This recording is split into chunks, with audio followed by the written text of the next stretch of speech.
Welcome to Gracefully Graying. I am your host, Attorney Henry Gornbein. Today on Gracefully Graying, I am very pleased to welcome as my guest Lynn Breuer, who is the Senior Director of Community Outreach and Wellness of Jewish Family Service of Metropolitan Detroit, as she leads us in a discussion regarding retirement reimagined. Welcome, Lynn. So good to be here with you, Henry. Thanks for reaching out. Well, it's always a pleasure having you. And, I read the article in the Jewish News and it hit home because, what can I say? I guess I'm retired, for lack of a better word, but we'll talk about that more. But first of all, Lynn, tell us a little bit about your background. Sure. I am a social worker and I have been working at Jewish Family Service of Metropolitan Detroit for about 15 years, most of that time in our older adult services division. So I've worked with older adults through all phases of life, and that's what's made me so excited about this program, because it's a chance to interact with people a little bit earlier in that journey to help really shape quality of life in our chapter that comes after our working years. Lynn, why do we need a program like Retirement Reimagined? I don't know about you, Henry, but in my world, when I talk to friends or family members that are approaching retirement, they're so excited. Some of them can tell you the exact day that they'll be retiring, and they've been looking forward to it for a long time. And I think we can all relate to that. There are certain aspects of our careers that we truly won't miss. But what I've seen happen time and time again is that once that long-awaited day comes, and sometimes there's a short honeymoon period, maybe there's a lovely long vacation that someone takes or some initial excitement, when all that buzz settles down, oftentimes people are left really surprised at what it feels like to have a pretty empty calendar. Weekdays, weekend days, they all start to look and feel the same. I think sometimes people underestimate how much a part of their identity their work or work role was, how much that meant to them, gave them a sense of purpose in life, provided a lot of social interaction. And without all of that, it's just not always as fulfilling as people hoped it would be. Lynn, can you tell us more about dealing with the lack of daily interactions with colleagues and clients and the sight of an empty calendar? Absolutely, Henry. Our brains are wired for social contact and social interaction. When we're out among people, our visual centers of our brain, our auditory centers of our brain, they're constantly working, even though we don't give it a thought, filtering out background noise, but listening to the voice of the person who's talking to us, navigating our way through the mall with friends, but not tripping over someone that's not seeing us and is headed right in our path.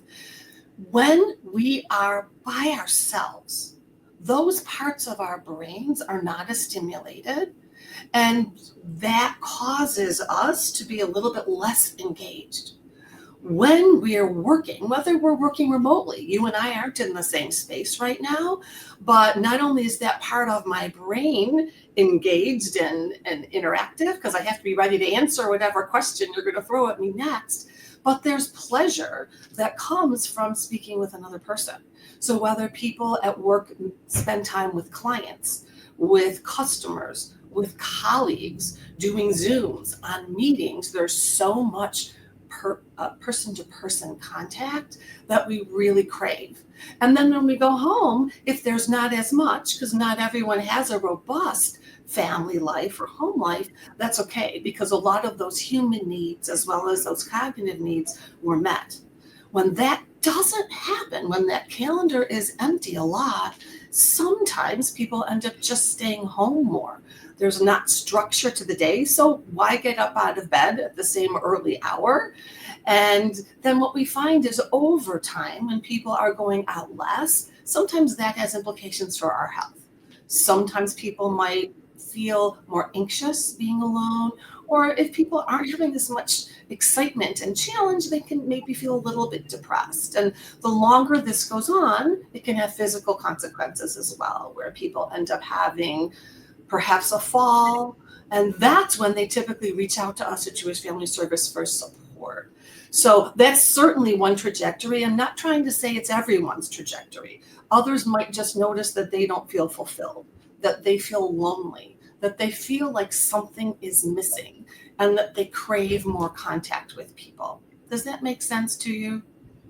Makes a lot of sense. It's like, so much of our lifetime is, based upon our careers or professions, and that's how we get our identity. And I guess, why don't you speak a little bit about, first about a diminished sense of purpose in life? I mean, I think that's an important point. And I want to Yes, get on that.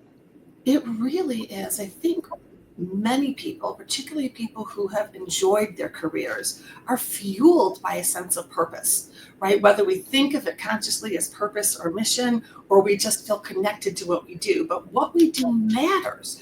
We're contributing in some way to our family, to society, to our workplace.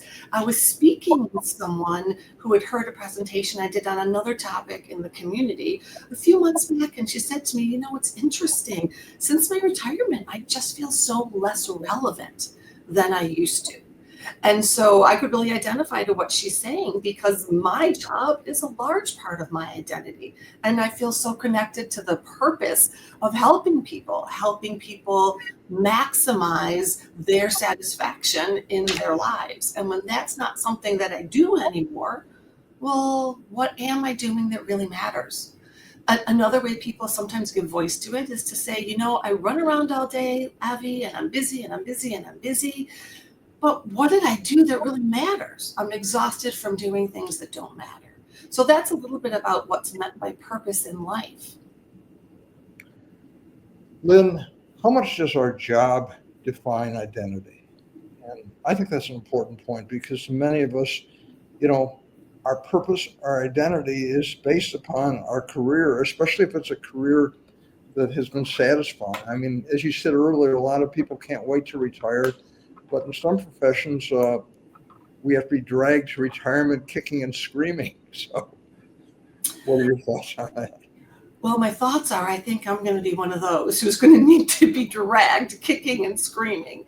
But I think the amount that our job defines our identity depends on several different factors. It depends, as you said, on how much satisfaction and enjoyment do we get from our career. The more we're connected to our career, that means it's really fulfilling us.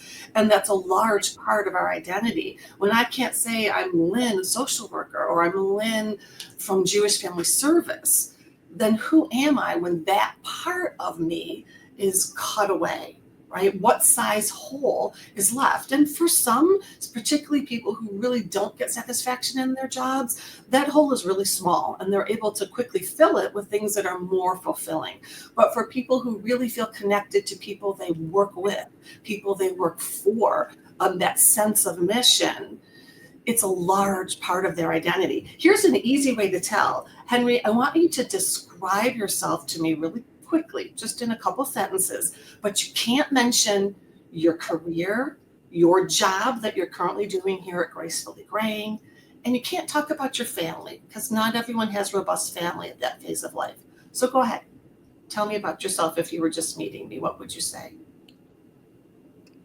I love to read. I love music. I've always had a zest for travel. So these are interests that I've had and continue to have. Oh, so that's a good answer. You did pretty well. Oftentimes when you ask people that question, they're a little bit stuck. Like, who am I if I'm not a social worker? Who am I if I'm not a mother or a wife? And so often these are the roles that diminish after retirement for people, because children largely have grown. Adult children might have moved out, have their own homes, not be local. And when we're not involved there on a day-to-day basis, when we're not involved in our work anymore, who am I is often that feeling. So you see that it varies, because you had a good answer. But for many, many people, identity is very much connected to our careers. It brings me to a point.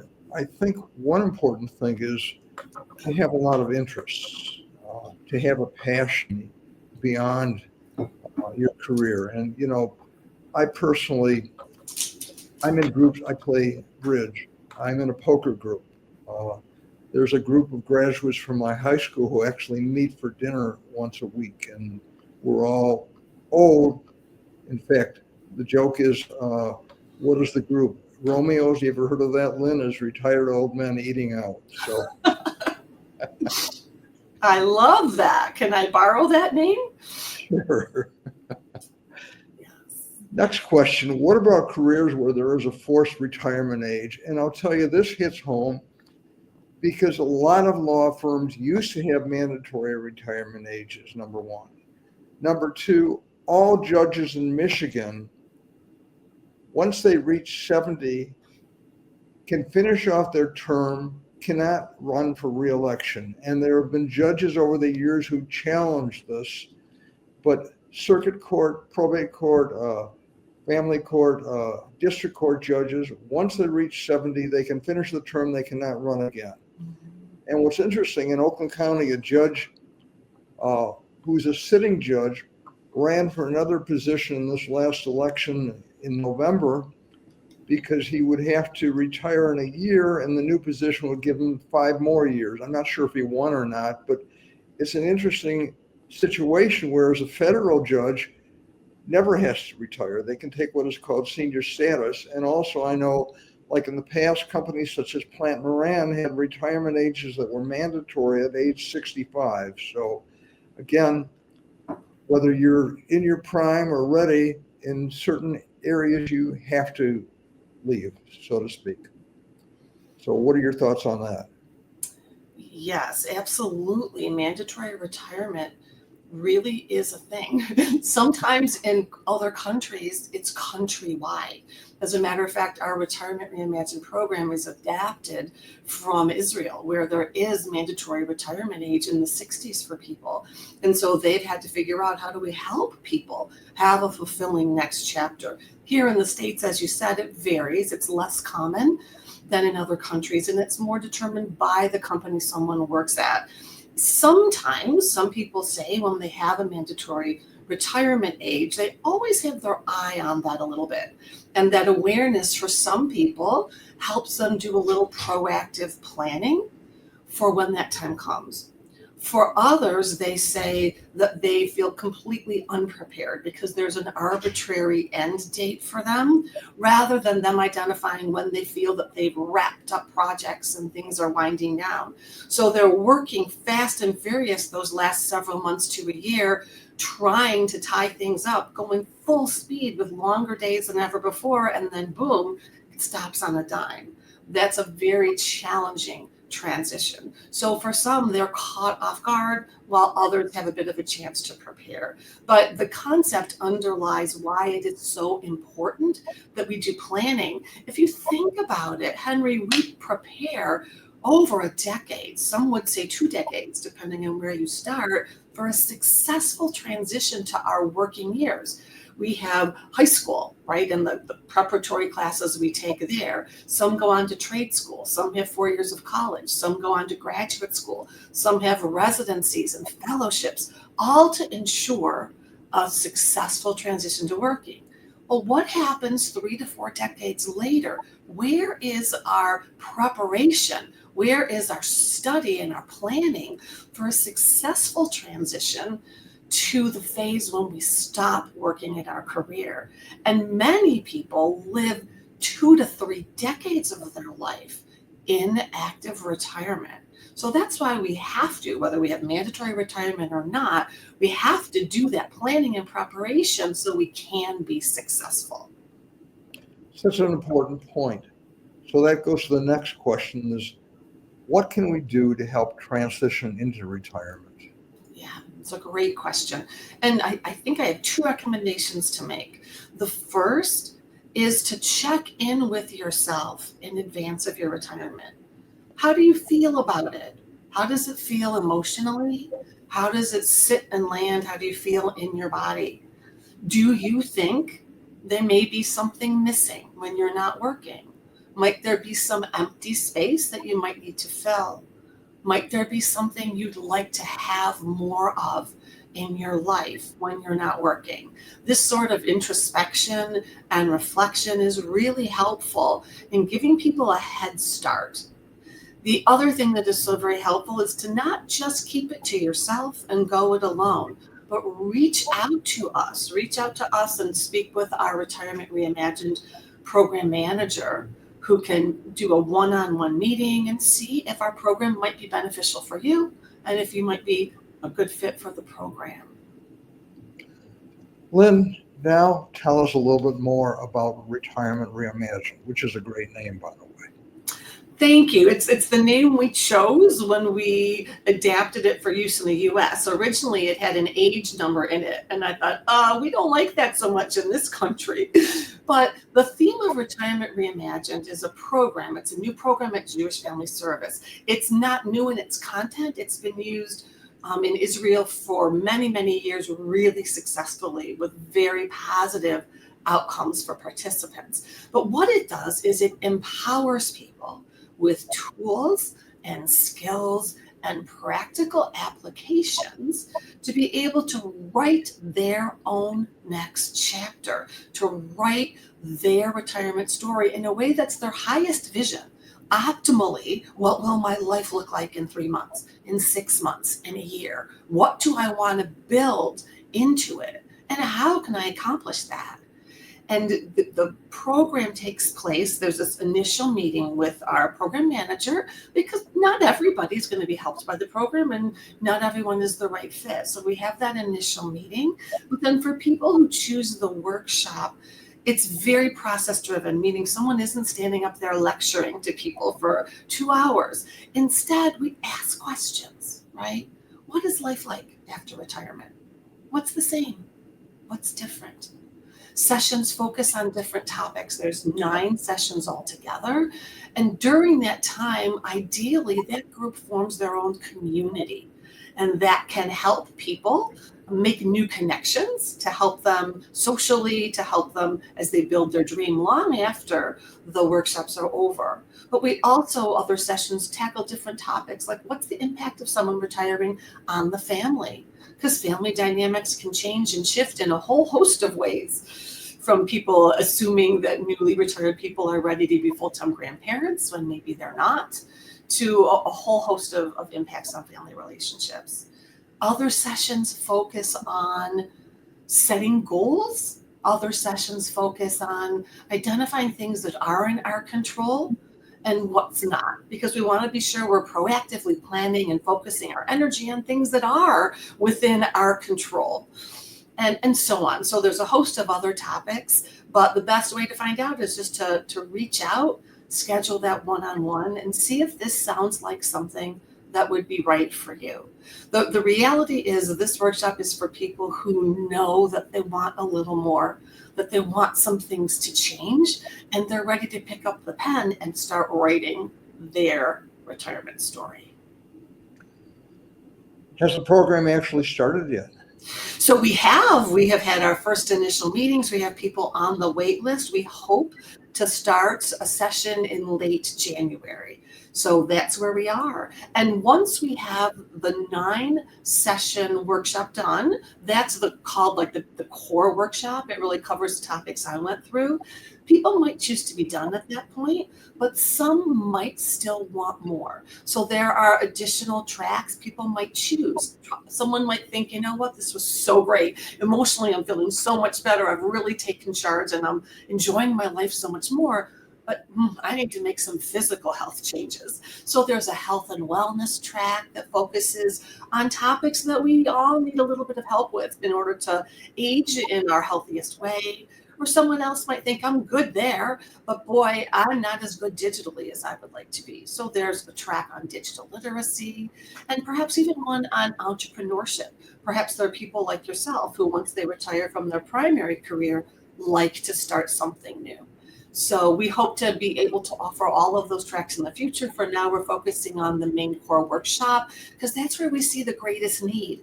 I don't know if you've noticed, Henry, but there are so many flyers in the mail or ads that pop up on my Facebook feed that talk about retirement in a holistic way. So it might say, the emotional impact of retirement or the psychology of retirement.